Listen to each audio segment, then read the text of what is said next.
Some great views up here. Some great views. Even though there's a lot of, just trees down there that have been killed off by infestations, mostly, I think. But, yeah.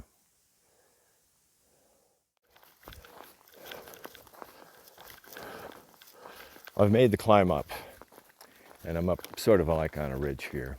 And I think it's going to be pretty cruisy, which is going to allow me to do like a walkie-talkie kind of thing.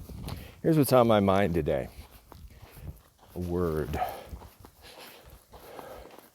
The word is narrative. And I think what I want to do is sort of break this down, talk a little bit about it today. We'll see how far I get. Maybe even have two more elements. Narrative. And I think what I want to do today is talk about narratives about the outer world that we have. Narrative. I think I first came across this word as a young boy when I read Treasure Island. I want to say a couple of the chapters are like narratives.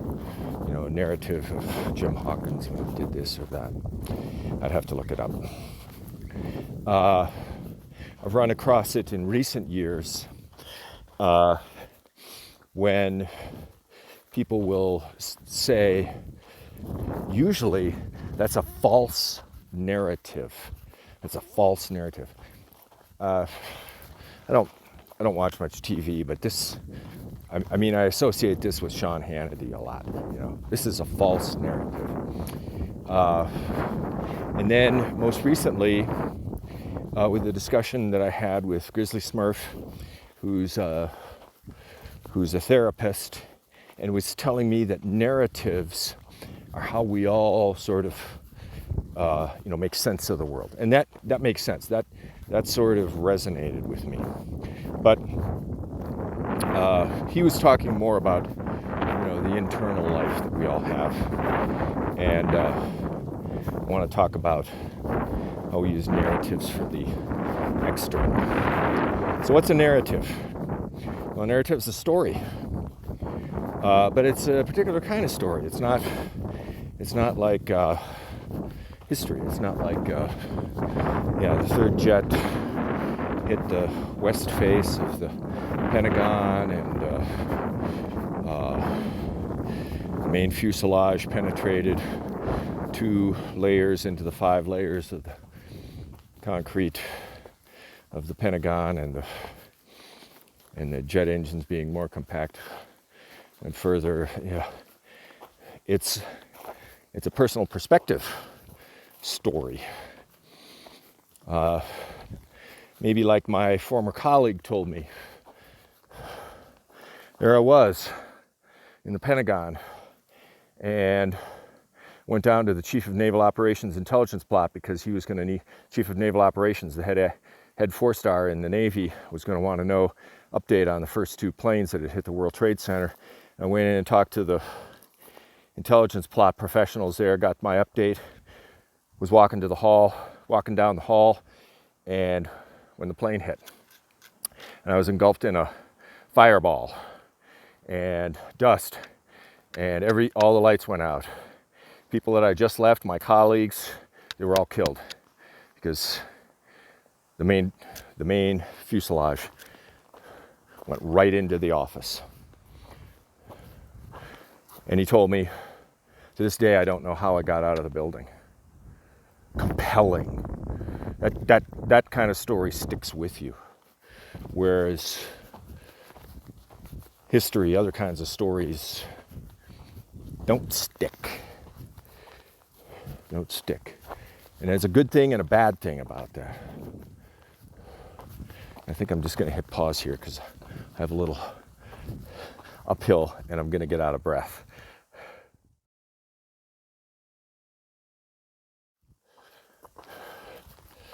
Okay, I'm back on the flat, still a little out of breath, but these compelling stories that we have are good because they stick with us, They're bad because, well, first off, they're incomplete. It's just one perspective.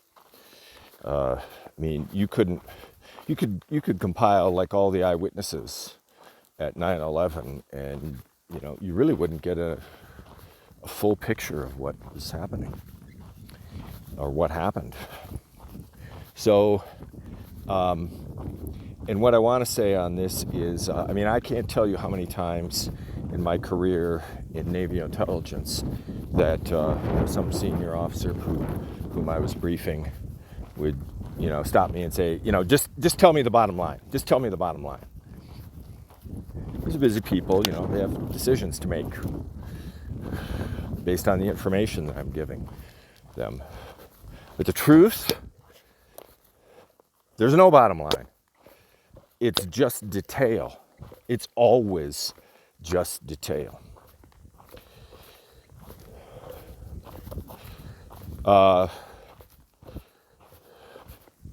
Yeah, it's just detail.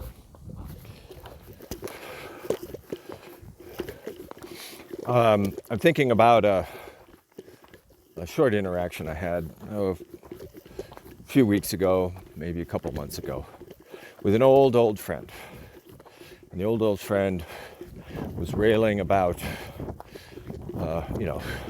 state of the world, and the example used was the case of, this was this person's accounting, the sexual assault on a young girl in a Northern Virginia school.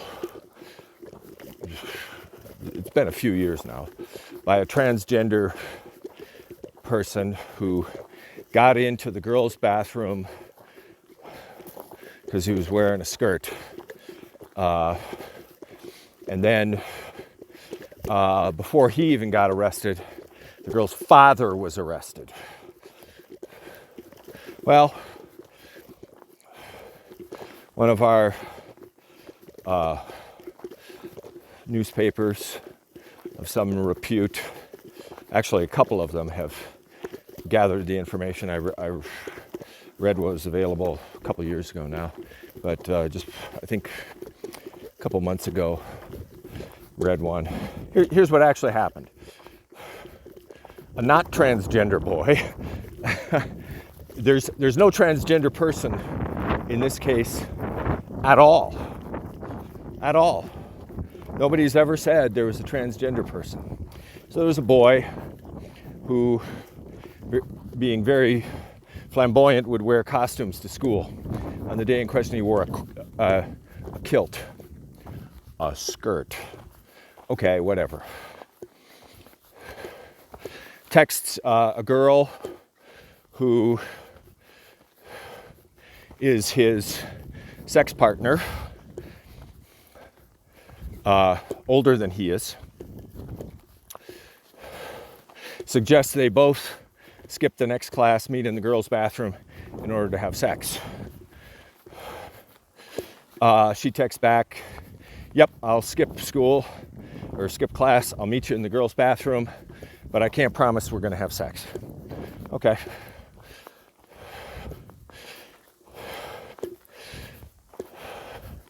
They meet in the girls' bathroom.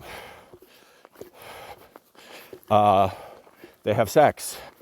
She immediately thereafter goes to the school nurse and says, I was coerced into having sex. Okay.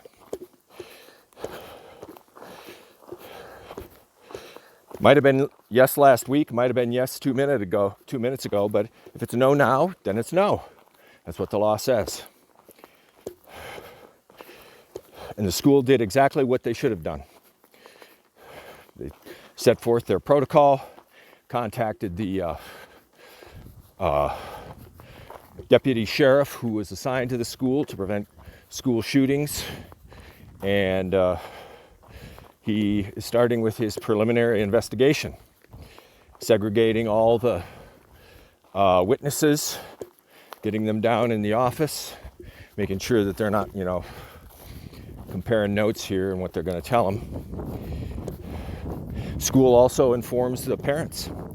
Dad arrives. He's hot. He has no ID, refuses to sign in at the entrance where they, to prevent school shootings, screen everybody coming in. Blows right past them, finds the office, has a verbal altercation with the deputy who feels his safety is threatened, and he calls for backup. Backup arrives. The altercation is still continuing. Dad says he's, going to exercise rough justice on the boy as soon as he is identified to him. The interview with the girl hasn't even concluded yet, from the deputy sheriff's perspective. And the dad gets into an altercation. He gets arrested for disorderly conduct and resisting arrest. Yeah, so he's arrested first. I mean, it's a fact.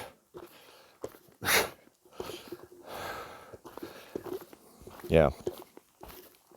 I believe the boy was subsequently convicted in juvenile court. Troubled kid. No excuse. Engaged in other sexual advances unwanted on other girls as well. But no transgender kid there at all.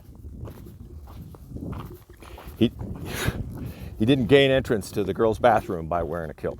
That narrative is incredibly compelling.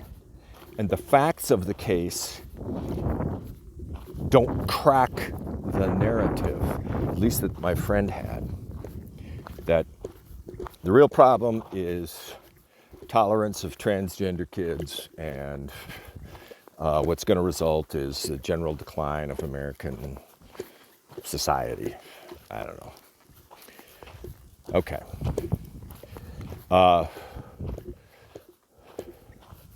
And I guess the point is the narratives that we carry in our head, even about the external world, don't match reality. And because these narratives are so compelling to us, facts don't matter. I mean, the quote of Kellyanne Conway, in the first day or two of the Trump presidency, well, we have our alternate facts. There's no such thing as an alternate fact. That's just a lie. I'm starting to puff again here. Okay, I'm sort of on the flat again. I am by no means immune to narrative or some of the pitfalls, but there are some things that occur to me that perhaps in my education, my training, maybe even just my outlook on life, make me a little less susceptible, at least to the kinds of narratives when I'm looking out into the world. So the first one is science. Science is interested in facts, and I was just recently listening to Richard Feynman. I think I'm going to re-listen to his entire book, because he's just very he's always circumspect. Yeah, this is our understanding now. When we get new facts, we're going to change our understanding, and it is that the narrative, if you will, the model, the perspective that we have on what is happening in the world is subject to change whenever we have a new experiment. And I was a biology major, and that is a help in doing that, because you always are reminded, well, what are the facts here? What are the facts? And does this correspond to the facts? Because one of the greatest pitfalls in any narrative, whether it's focused out, whether it's focused on those who are close to us, whether it's focused on our own sense of self,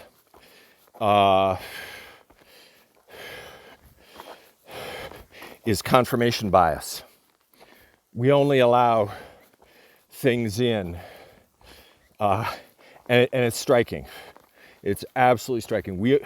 All the facts which do not correspond to the narrative that we are telling ourselves, we just reject, ignore, and we glom onto the ones that seem to reinforce it. The next perspective that I think helped me a little bit is that by nature I am an analyst. Analyze means to cut up into its constituent parts. I'm not looking for the consistent whole, as I mentioned previously. I want to understand by breaking things down and then seeing each one of the elements at the quantum level, if you will, of reality. That's the way I approach life. And I think that was very helpful to me as an intelligence analyst. It's also been helpful to me, I would say, in my own personal finances. Look at this with cold reality. Don't fall in love with your assets or what you think is going to happen with the value of those assets. Just be coldly analytic. And the people that can do that, they inherit the wind. They really do. The third thing is, and I probably will delve into this a little bit more, maybe tomorrow or the next day, something like that, is when morality impinges upon this. Actually, before I get into that, when I was a young man in graduate school, I became very interested in the work of a philosopher by the name of Edmund Husserl. And he was a philosopher of science. And what he urged was that you consciously bracket out all, what he called bracketing out, all your personal perspectives on everything, and you just let the facts speak to you.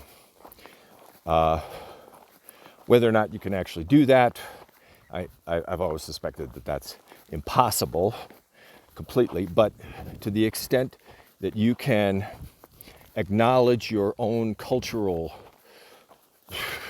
personal story, your view of the world, and take that out in looking at the facts, I think is very, very helpful.